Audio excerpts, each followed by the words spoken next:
opposite effect. It's kind of a funny anecdote, I think. I think that the greatest curse that hangs over our age is pessimism.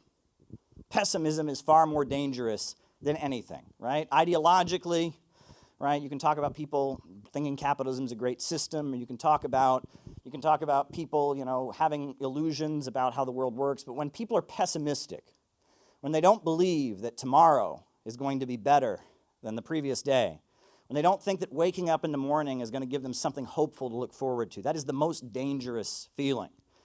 And I think pessimism is hanging over the United States of America right now like you wouldn't believe. People are so afraid. You look at the suicide rate in the United States right now. You look at the opioid addiction rate in the United States. This is pessimism hanging over U.S. society. And, I've talked a lot about ancient Rome. I've talked about, the Roman Empire. I've talked about how the Roman Empire was based on the economic system of slavery. Slavery is a system where people own other people. And it's a pretty inefficient system, right? And the reason for it is simple. What motivation does a slave have to do any work? Not much. The master says, work harder or I will beat you, or work harder or I'll deprive you of food. But other than avoiding punishment, the slave really has no incentive to do anything. And the more slaves you get, the harder it is to keep making them work, right? And pretty soon you're going to have a slave who tells the other slave what to do. And then pretty soon you're going to have a slave who tells the slave what to do. It's a very, very inefficient way of doing things. And the Roman Empire, the bigger it got with its slave economic system, it became more and more inefficient. Their ability to grow crops vastly decreased. Their ability to produce goods and metal vastly decreased. Their ability to extract minerals from the ground, it vastly went down. The bigger the Roman Empire got, the more and more inefficient it became, because this system of slavery was outmoded. And there were a lot of countries that were popping up that had a more efficient system called feudalism. In feudalism, every peasant gets their little piece of land, and then they pay their obligation to the landlord, but then they get to keep what's left over. Far more efficient. They want to produce as much as they can so they can keep as much as they can. But the Romans, of course, were keeping their slave system, and the only way they could maintain it was going around to other peoples and other nations, plundering them and stealing what they had, and keeping it for themselves. And so they were a reactionary empire. They were holding back historical progress. They were keeping intact an economic order that was no longer progressive. They were holding back history. It was a pessimistic empire. And among the Romans, there were two trends of thinking. Most Romans were what you could call hedonists. And now a hedonist is somebody who, lives for pleasure. Most Romans, they would go to gladiatorial shows and bet, on the fighters. Most Romans would, they took pleasure in watching people being eaten by lions in the Colosseum. It was really common. They would have parties and stuff their faces full of food, and then they would have slaves with really long feathers to stuff them down their throats so they could vomit it all up and then go eat some more. This is at a time when most people around the world, were malnourished. So do you think people acting that way? That was most Romans. Most Romans were hedonists. But you got another trend of Romans they called the Stoicists. And the Stoicists did the opposite. The Stoicists, for example, they tended to starve themselves because they wanted to have less, and they wanted to have a spiritual experience by starving themselves. The Stoicists would take hallucinogenic drugs and mushrooms and try to space out.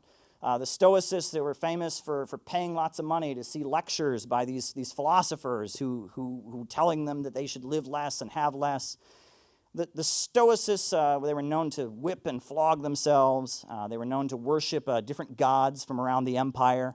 And these were the two trends. You could be a hedonist, but if you were just smart enough to not just be purely living for pleasure, you could be a Stoicist. You could be a sadist or you could be a masochist. But it was all about destruction. And I've talked a lot about Michael Parenti's beautiful book about Julius Caesar and how Julius Caesar represented a completely different trend, the city-building tendency. Julius Caesar believed that the Roman Empire needed to completely adjust its relationship with history. He wanted to grant freedom to all kinds of different people that were enslaved. He wanted to give citizenship to people throughout the empire.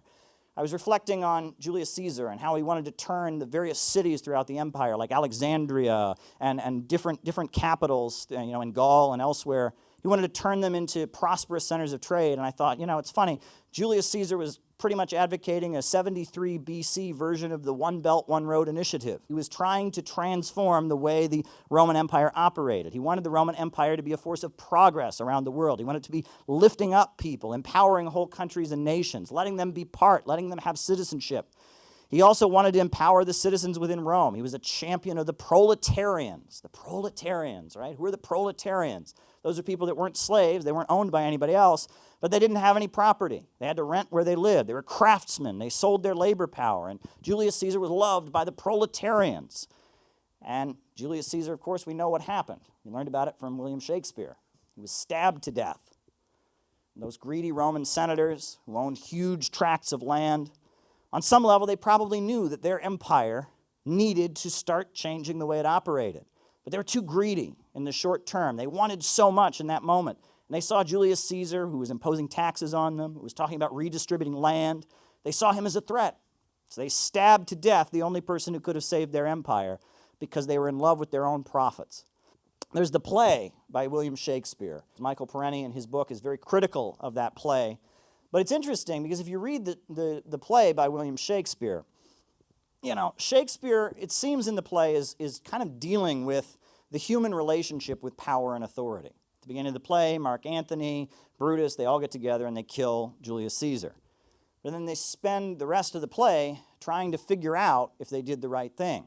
They spend the play trying to figure out if it was worth it or not to kill Julius Caesar. And they're debating it among themselves. They have the line about the fault is not in our stars, but in ourselves, who are underlings. And how on some level, Julius Caesar, despite the fact that they perceived him as a tyrant, was probably a good man. That's underlying it. And Shakespeare, of course, never went to Italy. He never lived in ancient Rome.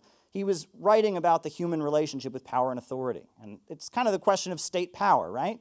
We know we need a government on some level, but we all hate the government, right?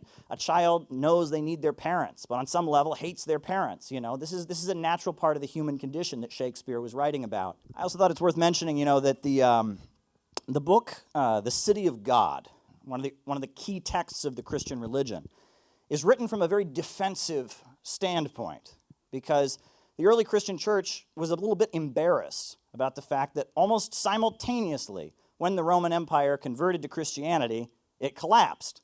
And that was a little bit of a hard selling point. If you're going around the world trying to convince people to adopt your religion, and some big, huge empire adopted your religion and then collapsed, it's not a really good selling point.